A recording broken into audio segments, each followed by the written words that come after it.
again, ladies and gentlemen. You can see the Victor moving now and hear her engine starting up.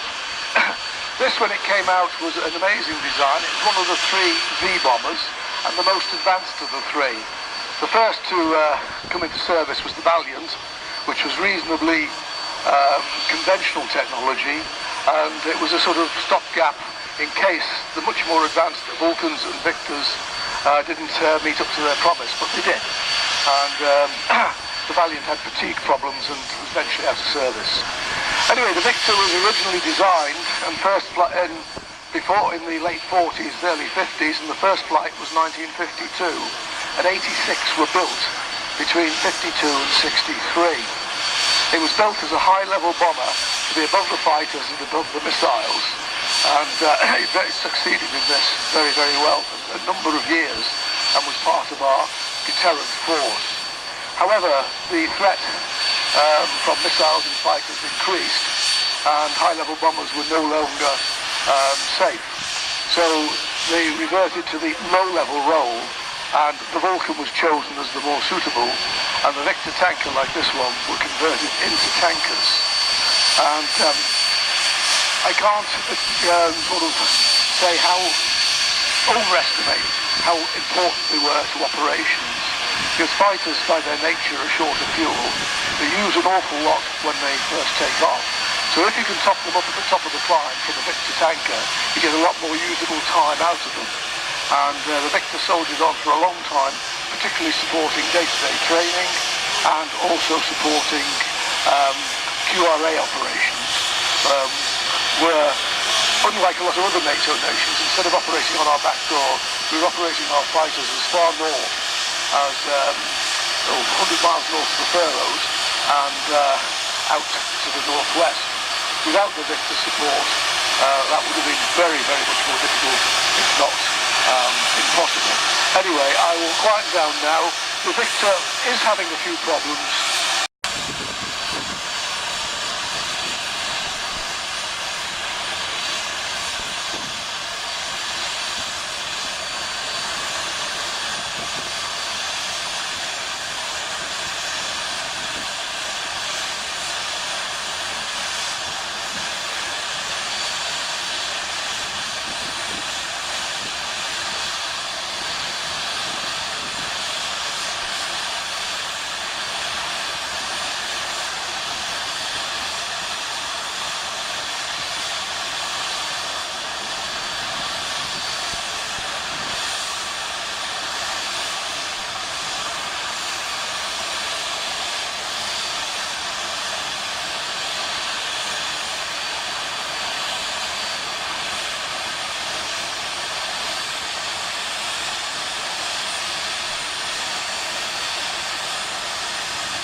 So the radio control Lightning, not quite as impressive take-off, but at least it will fly.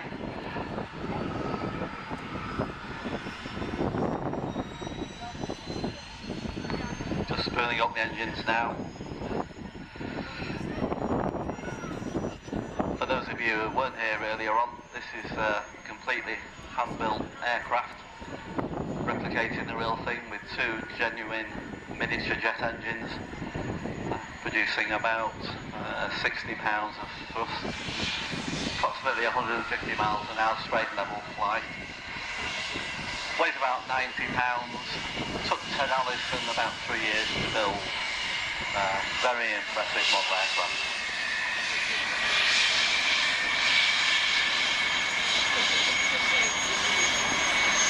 Nice photo opportunity for those of you now to see the real thing with the Model 1 in the foreground.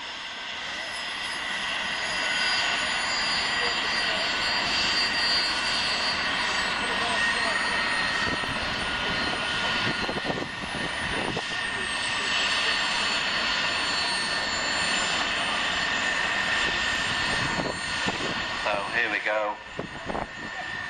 Radio control English Electric Lightning, flown by Dave Johnson from the LMA.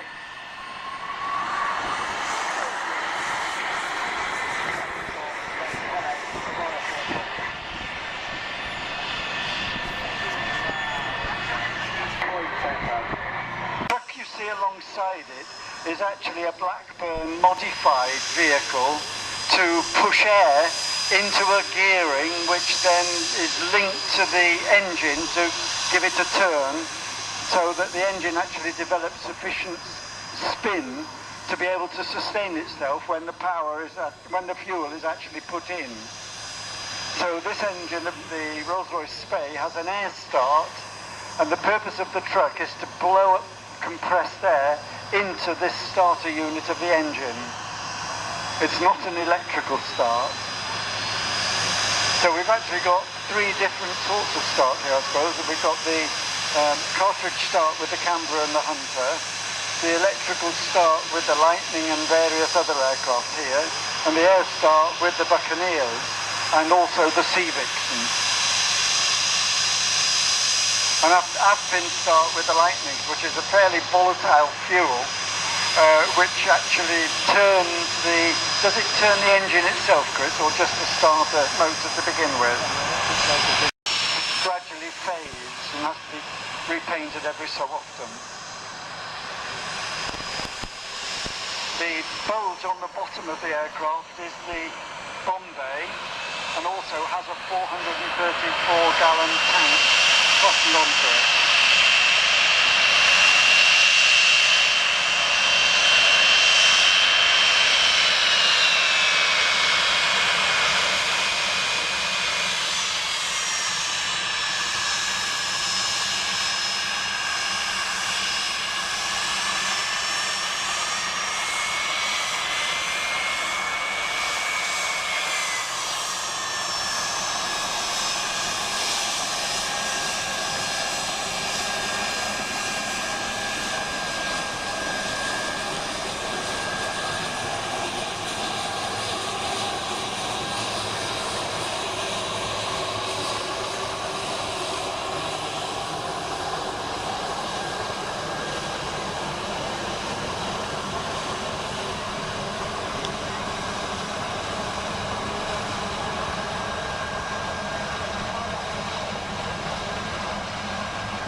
We found it.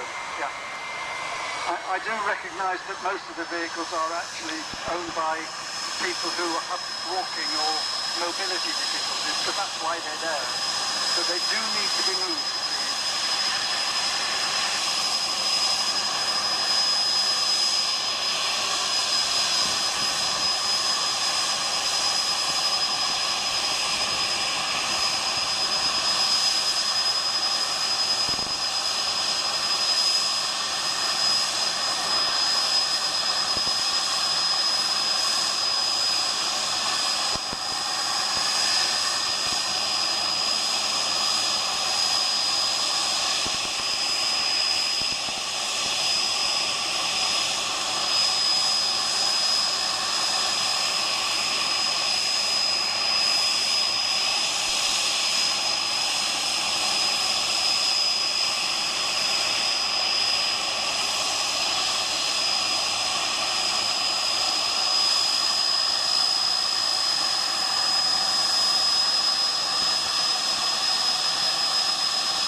Mr. Ted Allison, who owns the red van on the side of the tarmac cut-through, could he please move it out of the way so that the VC10 can actually get through?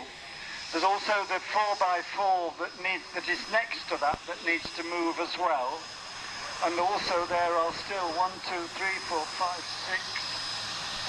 cars that need to be moved out the way, please. Simply because the VC10 needs to have enough clearance. I recognise that the vehicles are largely those belonging to people who have mobility difficulties, which is why they're there, but they do need moving. And I noticed that 1 or 2 of them are going, but there is still a fair number that actually need to be moved out of the way, please.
Just remember that these are the only 2 single-seat buses in the world that move under their own power at the moment.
Whether the single-seat Hunter or the Sea Vixen are going to do an engine start or not as an extra after the show's over, I really don't know. They're nearly on the way to running properly, but not obviously yet, because they weren't in a sufficient state to put on the programme as part of the normal show. Hopefully they will be by May. That's both of them, not just one of them. But the Sea Vixen has been a long time in coming to sort of running down the runway and being maintained at that level. It's a tricky aircraft. It's got 2 engines, and it was used for trials aircraft as well. So there's a lot of modifications on it that are not readily understood until you actually start taking the thing apart to rebuild it. The Hunter has started and has done a little sort of taxi runs, but nothing of any great speed whatsoever, and therefore again is not able to be put in front of you to go down the runway on sheer safety grounds, but hopefully will be by next May. So with the 2-seat Hunter back by next May as well, we should have both a single seat and a 2-seat able to go down side by side. That will be very good. But as far as I'm aware, the VC-10 will in fact be the last one closing the show, because I can't see any signs of a tug towing the Hunter or the Sea Vixen out at all.